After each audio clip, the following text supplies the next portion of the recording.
안녕하세요. 맛동산 구독자 여러분, 세금 지우개 제네시스 박입니다. 자, 요즘 부동산 거래량이 좀 늘어나고 있어서 최근에 양도세 관련 문의들을 많이 주고 계시거든요. 제가 집 매각하기 전에 고려해야 되는 거 오늘 좀 몇 가지 가져왔는데, 제목을 뭐로 가져왔냐면 1주택자로 알고 팔았는데 세금 폭탄 맞았다. 자, 이거 왜 그러는지 제가 설명 좀 드리도록 하겠습니다. 특히 이제 매수하려고 하시는 분들도 이 내용을 좀 잘 알고 계시면 좋아요. 왜? 나는 매수자지만 나의 상대방은 매도자잖아요. 우리 손자병법에 뭐라고 나와 있어요? 지피지기면 백전불태라고 나와 있죠. 그거 잘 기억하시면 되겠습니다. 자, 생각보다 많은 분들이 이런 질문 하시거든요. 저는 주택수가 하나인데 왜 비과세가 안 돼요? 이렇게 좀 물어보는데, 이게 왜 그러냐면 가짜 1주택이라고 해요. 가짜 1주택. 그러니까 나는 1주택이라고 생각하는데 우리 국세청은 1주택 아니라는 거죠. 그래서 둘이 생각이 달라요. 여기서 이제 비극이 시작이 되는 거거든요. 어떤 거 많이 실수하는지 제가 5가지 뽑았습니다. 5가지. 자, 일단 그거 말하기 전에 부동산 세금은 처음에 내가 취득했을 때 취득세를 내죠. 이때 취득세는 여러분들 가격의 1에서 3%인데 잘못하면 최고 세율 12%까지 낼 수가 있어요. 예를 들어서 5억짜리 집을 사면 1%니까 500만 원만 내면 되는데, 잘못해서 주택수 계산 잘못하면은 6천만 원까지 갈 수도 있는 거죠. 그런데 이 경우는 사실 많이 없으실 거예요. 그래서 우리는 1에서 3% 정도만 알고 계시면 되고요. 보유세 같은 경우는 재산세하고 종합부동산세 두 개가 있는데, 내가 내 집 마련하고 이제 1주택이다 하시는 분들은 종부세는 별로 신경 안 쓰셔도 되고, 재산세 같은 경우는 그렇게 아주 높진 않습니다. 그래서 이거는 그냥 내면 된다. 자, 그럼 결론이 뭐예요?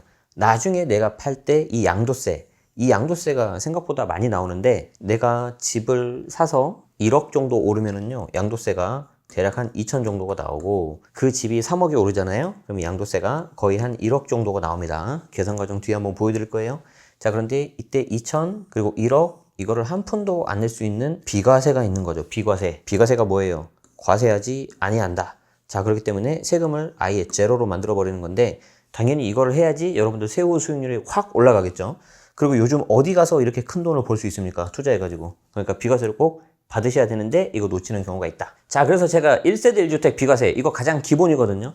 그래서 요거 제가 설명을 드릴 건데, 잘 보세요. 1세대 1주택 비과세는 1세대가 1주택을 2년 이상 보유하면 되는데, 취득 당시 조정 대상 지역, 즉 규제 지역이었다면 2년 거주를 하셔야 돼요. 근데 여러분들이 이 규제 지역 관련해가지고 뭐 투기 지역이라고도 하고, 투기 과열 지구라고도 하고, 뭐 조정 대상 지역이라고도 하고 막 섞어서 쓴단 말이죠. 섞어서 쓰고 있는데, 우리 세법에서는 조정 대상 지역이냐 아니냐가 굉장히 중요해요. 지금은 그렇지 않은데, 과거에 대구 수성구라는 지역이 투기 과열 지구인데 조정 대상 지역은 아니었어요. 그렇기 때문에 이때 비과세 받을 때 2년 거주 요건이 없었던 적이 있다. 지금은 그렇지 않습니다. 그래서 꼭 이거 조정 대상 지역인지 아닌지 체크하셔야 되고, 취득 당시를 기준으로 합니다. 지금은 서초, 강남, 송파, 용산 4개구만 조정 대상 지역이고 나머지는 조정 대상 지역이 아니죠. 자, 그러면 팔기 전 체크사항, 제가 이제 5가지 말씀드릴 건데, 첫 번째가 뭐냐면 최소 2년은 보유해야 돼요. 2년. 아무리 못해도 2년은 가지고 있어야 된다. 자, 왜 그러냐? 내가 집을 가지고 있는데 갑자기 집값이 많이 올랐어요. 그래서 내가 한 1년 정도만 있다가 팔고 싶다. 1년도 안 돼서 한 11개월 정도 있다가 팔고 싶다. 그러면 양도세 얼마 나오냐면요, 무려 70% 나옵니다. 즉 1억이 오르잖아요. 그러면 여기서 70%, 7천만 원 세금 나온다는 거예요. 자, 1년 이상 2년 미만 되잖아요. 아직도 60% 양도세가 나옵니다. 어마어마하죠? 그렇기 때문에 최소 2년 이상 보유해야 되는 거예요. 자, 예를 들어 봅시다. 내가 A주택을 이때 취득을 했는데 갑자기 이게 급등해가지고 1억이 오른 거예요. 그래서 이걸 좀 팔고 싶은 거죠. 이걸 만약에 1년 미만, 소위 말해서 짧게 가지고 있다가 팔잖아요. 얼마 나온다고요? 70%이기 때문에 양도세 7천만 원 나옵니다. 여기에 지방소득세 붙어버리면 7,700만 원 나와요. 자, 그러니까 이때 팔면 되겠어, 안 되겠어요? 안 되겠죠. 그래서 이거 꼭 조심하시고요. 자, 두 번째 체크사항은 아까 말씀드린 건데, 취득 당시 조정대상 지역이었다. 그러면 반드시 2년 거주하셔야 되고요. 여기서 많이 헷갈리는 것 중에 하나가 뭐냐면, 이후 해당 지역이 조정에서 해제가 되었다 하더라도 이때 2년 거주 요건은 그대로 가야 돼요. 이거 조심하셔야 돼요. 자, 그리고 2년 거주를 내가 도저히 못하겠다. 그런데 내가 비과세를 받고 싶다. 그러신 분들은 우리 지난 영상에 나왔던 상생임대주택, 이거 하시면 됩니다. 상생임대주택 취득하고 나서 직전 임대차 계약 1년 6개월, 그리고 여기에서 상생임대차 계약 2년, 요게 5%를 넘으면 안 되는 거죠. 무조건 처음부터 하는 게 아니에요.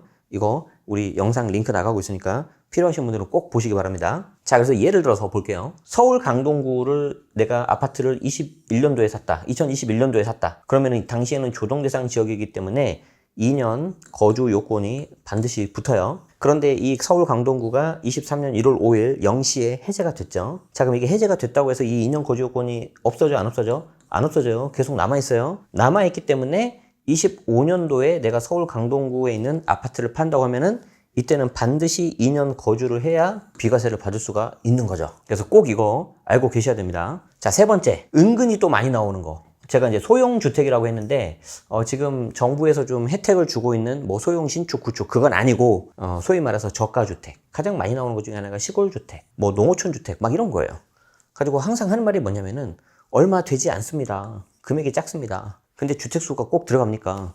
그건 어떻게 보면 희망사항이고요. 아무리 금액이 작다 하더라도 우리 양도세 비과세 판단할 때는 이게 주택수에 포함이 됩니다. 물론 일부 요건 갖춘 뭐 농어촌 주택이라든지 뭐 과거의 감면주택이라든지 이런 것들이 있는데 이거는 그때그때마다 케이스가 다 달라요. 자, 그렇기 때문에 사전에 반드시 여러분들이 세무사님하고 확인하셔서 주택수가 들어가는지 안 들어가는지 보셔야 되고요. 이것만 기억하시면 돼요. 외형이 뭐가 됐든지 간에 상시 주거용으로 쓸 수 있고 사람이 살고 있다. 그러면 주택수 들어갑니다. 심지어 예를 들어서 어디 임야에 주거 공간을 만들어서요. 여기서 사람이 살아도 주택수에 들어가요. 그렇기 때문에 이런 작은 물건 같은 경우는 차라리 없애버리거나 매각을 하시는 게 좋을 수 있습니다. 그래서 꼭 그 전에 매각 아니면은 멸실 없애버려야 돼요. 요거 꼭 기억하셔야 돼요. 그래서 나중에 하소연 하시면 안 돼요. 얼마 안 하는데 다 필요 없습니다, 그거. 자, 그리고 이제 두 가지가 남았는데 이 두 가지가 어마어마하게 중요해요. 자, 우리 1세대 1주택 비과세 주택수가 몇 개야 돼요? 1주택 해야 되죠. 그런데 그 1주택 기준이 뭐예요? 나 개인이 아니고 세대 기준이다. 세대 기준. 개인이 아닌 세대 기준. 이 세대 기준을 조금 더 정확하게 하면 본인과 배우자 그리고 형제 자매 이렇게 들어가는데 여러분들이 그냥 통상적으로 가족이라고 생각하시면 돼요. 자, 가족이라고 생각하면 된다. 그러니까 제3자가 같이 살고 있다. 이거는 별로 신경 안 써도 됩니다. 자, 그런데 가족이 내가 같이 살고 있다. 그러면은 실제 생계를 함께 하는 거잖아요. 이런 경우에는 그 가족의 주택수가 들어가는데 여러분들이 꼭 구분하셔야 되는 게 이 두 가지예요. 두 가지. 내가 주민등록을 만약에 분리했다. 그리고 실제 떨어져 살았다. 그러면은 이 두 가지를 모두 충족하면 주택수를 뺄 수가 있어요. 주택수를 뺄 수가 있는데 여러분들은 지금까지 뭐만 한 거예요? 2번을 별로 신경 안 쓰고 이 주민등록 분리하는 거. 주민센터 가서 이것만 하는 거죠. 자, 그래서 이거 하나만 가지고는 좀 부족합니다. 나중에 걸릴 수 있어요. 모두 다 100% 걸리는 건 아니지만 그래서 꼭 이거 조심하셔야 돼요. 자, 이런 거예요. 여기 보면 아빠 이름으로 파란색 주택이 있고 엄마 이름으로 노란색 주택이 있는데 자녀가 있죠. 그럼 이렇게 1세대 아닙니까? 같은 가족이니까 지금 1세대 몇 주택이에요? 2주택이잖아요. 그럼 비과세 돼? 안 돼? 안 되겠죠. 자, 그러니까 이제 아빠가 머리를 쓰는 거죠. 엄마 이름으로 된 주택을 자녀한테 넘겨요. 자, 그리고 이렇게 세대 분리를 해요. 자, 아까 제가 세대 분리하려면 어떻게 한다 그랬어요? 주민등록 분리해야 되고 또 실제로 같이 떨어져 살아야 된다 그랬잖아요. 이 두 가지 요건을 동시에 만족을 해야 돼요. 그런데 실제로는 같이 살아. 그리고 주민등록만 이렇게 분리했어. 즉 이거 하나밖에 안 한 거죠. 자, 그러면 이거 세대 분리 된다 안 된다? 안 된다. 안 된다. 나중에 걸릴 수 있다. 걸리면 어떻게 된다? 이거 비과세 돼? 안 돼? 안 돼요. 이도 비과세가 안 돼요. 물론 이제 처음에 하나는 세금을 내고 남은 하나에 대해서는 비과세를 받을 수가 있지만 둘 중에 하나는 꼭 세금을 낼 수밖에 없다. 그리고 어떻게 걸리는지 제가 다 이따 설명드릴 거예요. 마지막 5번째, 이게 정말 중요한데 세대 구성 능력이 있냐 없냐 이거 정말 잘 보셔야 돼요. 우리 아까 앞에서 부모님이 계시고 자녀가 떨어져 나가서 세대가 분리돼서 나눠서 살면은 세대 분리가 돼서 주택수를 줄일 수 있다 그랬잖아요. 자, 그런데 이때 자녀가 최소 하나 이상은 요 요건 중에 하나를 만족하셔야 돼요. 혼인을 해서 배우자가 있거나 아니면 만 30세가 넘었거나 자, 그러면 일정 소득이 있어야 되는데 이 일정 소득은 1인 가구 기준 중위소득의 40% 이상이니까 월 90만 원 정도 나와야 되는데 이게 중요한 게 뭐냐면 계속적 반복적으로 돼야 돼요. 그럼 계속적 반복적으로 나온다는 건 뭐예요? 월급, 근로소득, 아니면 내가 자영업을 해요. 사업소득, 아니면 내가 뭐 책을 써, 아니면 강연을 해. 기타 소득 중에서 저작권료, 강연료 이런 것들로 들어가야 돼요. 그 외에 일시적으로 발생하는 소득 그건 안 돼요. 자, 그렇기 때문에 자녀가 반드시 요 세 가지 중에 최소 하나 이상은 해당되는지를 보셔야 세대 분리가 된다. 이걸 꼭 기억하셔야 됩니다. 자, 그럼 잘 보세요.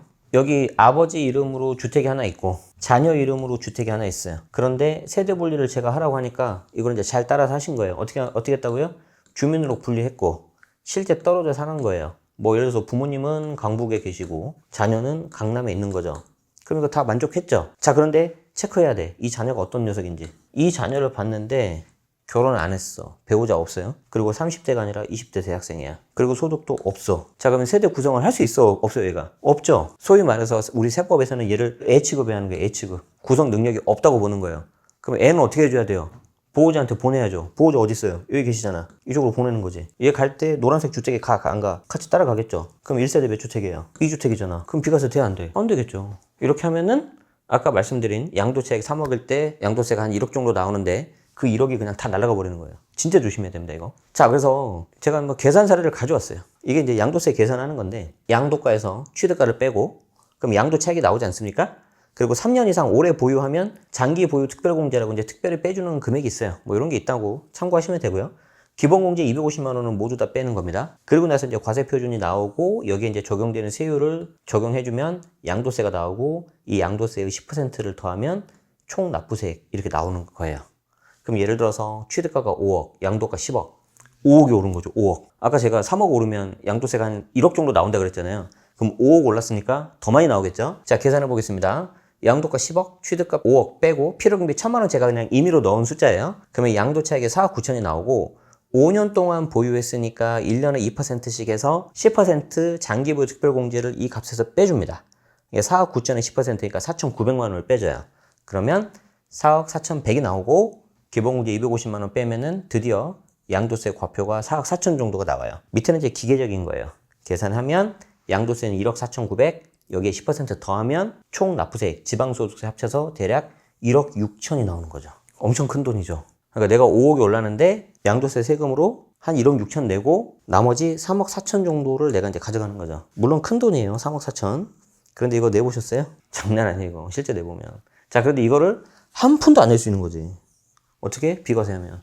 근데 비과세를 해야 되는데 아까 그 자녀 있죠? 이 녀석 이름으로 된 주택에 들어가면 그냥 끝나는 겁니다. 1세대 1주택이 아니니까. 자, 그래서 이거 진짜 조심해야 된다. 자, 이제 우리가 물건을 팔기 전에 제가 5가지 체크를 좀 해보시라고 말씀드렸는데 세금은 아니에요. 세금은 아닌데 요즘 지금 부동산이 지금 거래량도 늘어나고 약간 좀 약간 과열되는 그런 모습이란 말이죠. 그런데 여기는 이제 정부에서 최근에 뭘 뺐어요? 대출 규제 카드를 뺐죠. 심리가 제가 봤을 땐 굉장히 많이 얼어붙을 것 같은데 일단 그거는 이제 우리 다른 뭐 풀팽님이라든지 분전님이라든지 메디테라님 영상을 좀 보셔서 더 보시고요. 제가 여러분들한테 한 가지 드리고 싶은 말씀은 뭐냐면 자, 내가 A주택을 취득을 했어요. 그리고 이제 제가 최소 2년 이상 보유하고 매도하라고 했었죠. 너무 양도세가 많이 나오니까. 자, 그리고 이왕이면 이거를 비과세를 받으면 참 좋겠다, 그죠? 그래서 요거에 대해서 제가 조심해야 되는 거 말씀드렸습니다. 자, 근데 중요한 게 뭐냐면 이걸 왜 파냐는 거예요. 왜 파냐. 이걸 여러분들이 꼭 생각하셔야 돼요. 첫 번째, 상황이 안 좋아서 제가 좀 급전이 필요합니다. 안타까운 그런 사례죠. 두 번째, 더 좋은 상급지로 가려고 합니다. 저는 이건 괜찮다고 봐요. 세 번째, 뭐 말 못할 기타 이유가 있습니다. 이건 뭐 개인 사유가 있겠죠. 자, 그렇기 때문에 여러분들이 꼭 이거 생각하셔야 돼요. 왜 파는가? 이게 어디로 가야 되냐면은 절세도 중요하지만 이제 자산 관리를 해야 되거든요. 자산 관리를 잘 해야 되기 때문에 여러분들이 꼭 여기에 대해서 고민하셔야 되고요. 이렇게 따지다 보면은 내가 1주택만 가지고 있어서는 결국 내가 부자 되기 힘들구나 그 생각을 나중에 느끼실 겁니다. 거기에 대해서는 이제 저희가 따로 기회가 되면 말씀드려 보도록 하죠. 자, 이렇게 제가 말씀을 드렸는데 제가 분명히 장담하는데 이 영상을 보시고 이런 질문 분명히 하실 겁니다. 저 주소만 분리했습니다. 그래도 괜찮지 않습니까? 심지어는 제가 주소만 분리했는데 제가 뭐 비과세도 받고 별 문제 없었습니다. 분명히 계실 거다. 자, 그런데 이거를 잡아내는 경우가 있거든요.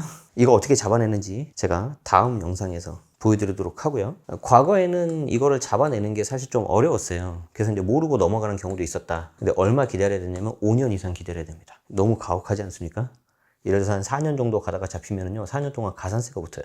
굉장히 슬픈 일이 발생하는데, 자, 그래서 여러분들은 길게 보셨을 때 원칙대로 하시는 게 좋다. 원칙대로. 자, 그래서 어떻게 하면 원칙대로 하는지 제가 여기에 대해서 다음 영상에서 설명드리도록 하겠습니다. 구독하시고 알림 설정 하시면 편하게 받아보실 수가 있겠습니다.